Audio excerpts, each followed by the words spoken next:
No coração de um vale remoto na Noruega, a natureza guardava um segredo sombrio. Era um dia frio, e o cenário que se desenrolava para os primeiros que chegaram era de tirar o fôlego, mas não pela beleza. No meio da paisagem gélida, jazia o corpo de uma mulher. A cena era perturbadora, um quadro macabro pintado em tons de mistério e desolação. A polícia chegou rapidamente, e o que encontraram só aprofundou o enigma. A mulher não tinha identificação. Nenhuma carteira, nenhum documento, nada que pudesse dar uma pista sobre quem ela era. Perto dela, algumas garrafas vazias, a maioria de uma bebida alcoólica, e o que pareciam ser resquícios de medicação para dormir. Havia também uma colher. O ar pesado no local carregava um cheiro forte e distinto de benzeno, um químico com um odor adocicado, mas que ali parecia fúnebre. Mas o detalhe mais intrigante estava em suas roupas. Cada etiqueta havia sido cuidadosamente removida. Não rasgadas por acaso, mas cortadas de forma deliberada, como se alguém quisesse apagar qualquer rastro de sua origem. Era um esforço calculado para garantir que a mulher permanecesse anônima, um fantasma sem passado. A perplexidade das autoridades era palpável. Sem identificação, sem pistas óbvias, apenas a constatação fria dos fatos. O corpo de uma mulher desconhecida, em um lugar isolado, com todos os seus laços com o mundo cortados. A ausência de qualquer elemento de identificação era tão completa que parecia um desafio direto à lógica. Não havia sinais de luta, mas a maneira como tudo estava arranjado, a remoção meticulosa das etiquetas, tudo isso gritava por uma história. A verdade, por mais enterrada que esteja, sempre encontra um caminho para a superfície. Essa frase ecoava na mente de todos que se deparavam com o caso. Era como se a própria montanha estivesse guardando um segredo, e aquela mulher era apenas a ponta do iceberg, uma mensagem enigmática deixada para trás. Quem era essa mulher? Por que alguém se esforçaria tanto para apagar sua identidade? As perguntas se acumulavam, sem respostas à vista. A história dela começava ali, no silêncio daquele vale, com mais perguntas do que qualquer outro caso que as autoridades norueguesas já tivessem enfrentado. Era o início de uma investigação que se tornaria lendária, um mistério que desafiaria o tempo e a lógica. Antes de continuarmos, inscreva-se no canal e diga-nos onde você está assistindo nos comentários. A investigação não demorou para começar a remontar os passos da mulher, revelando fragmentos de sua vida antes da morte. Os detetives mergulharam nos registros de hotéis e logo encontraram pistas. Em Bergen e Stavanger, a mulher havia se hospedado sob diferentes nomes falsos. Cada nome era um pseudônimo, uma nova identidade, como se ela estivesse jogando um jogo perigoso. A descrição dela pelos funcionários dos hotéis era sempre parecida. Uma mulher de aparência elegante, cabelos escuros e um olhar que parecia guardar muitos segredos. Ela falava várias línguas fluentemente, o que só aumentava o mistério. Francês, alemão, inglês e algumas palavras de holandês e norueguês. Parecia ser uma pessoa culta, viajada, mas que não queria ser notada. Sua descrição era quase uma arte. Os registros mostravam que ela trocava de hotel com frequência, nunca ficando muito tempo em um só lugar. Essa mobilidade constante, combinada com os nomes falsos, dificultava enormemente o trabalho da polícia. Era como tentar seguir um fantasma. Cada vez que parecia que estavam perto de uma pista sólida, ela desaparecia e ressurgia em outro lugar, com outro nome. As tensões acumuladas durante essa fase inicial da investigação eram evidentes. A falta de uma identidade clara e a natureza evasiva da mulher criavam uma atmosfera de frustração entre os investigadores. Eles sabiam que estavam lidando com algo grande, algo que ia além de um simples caso de suicídio ou assassinato comum. Um dia, a sorte, ou o destino, deu uma pequena ajuda.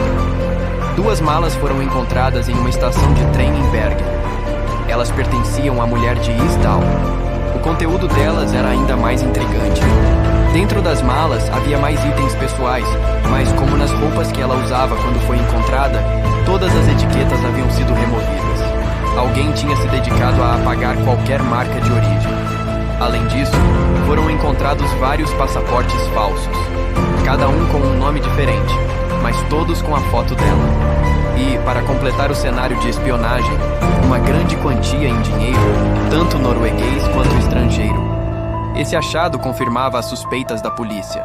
A mulher de Isdal não era uma pessoa comum. Ela tinha uma vida secreta, e essa vida envolvia múltiplos nomes e uma aparente necessidade de se manter fora do radar.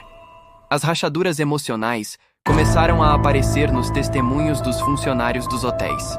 Alguns a descreveram como reservada, quase distante, mas outros notaram um certo nervosismo nela. Ela fazia chamadas telefônicas para números não identificados e, às vezes, sem motivo aparente, pedia para trocar de quarto, como se estivesse sendo seguida ou como se esperasse alguém.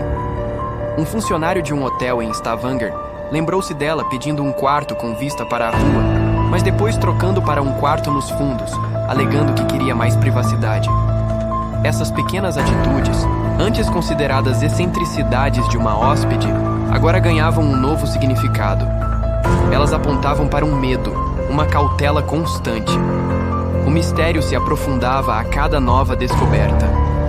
Quem era essa mulher? Qual era o seu propósito? Era uma espiã? Uma fugitiva? Ou talvez uma vítima de algo muito maior do que a polícia norueguesa conseguia imaginar? As perguntas eram infinitas, e as respostas, por enquanto, eram apenas sombras. A mulher de Isdal era um enigma, e cada peça do quebra-cabeça parecia levar a mais perguntas. A investigação avançava, mas a verdade ainda estava bem escondida. O ponto de virada definitivo na investigação veio com a análise forense do corpo da mulher de Isdal. Os peritos descobriram uma fratura antiga no nariz, que já tinha cicatrizado, sugerindo algum trauma passado.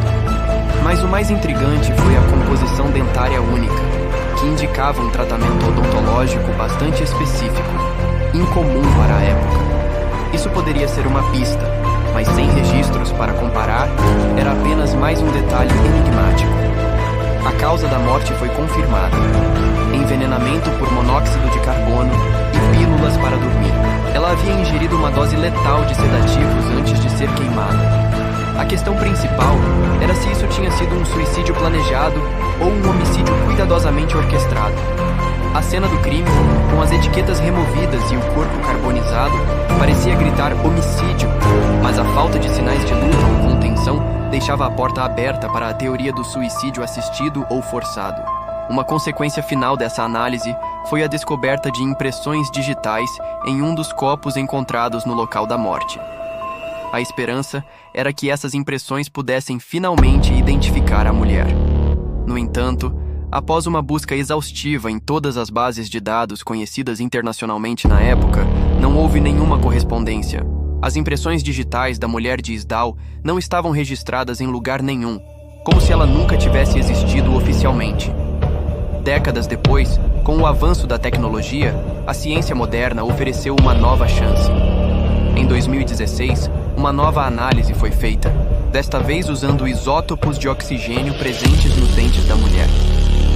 Os dentes, por se formarem durante a infância, retêm uma espécie de assinatura química da água e do ambiente onde a pessoa cresceu. Os resultados foram surpreendentes.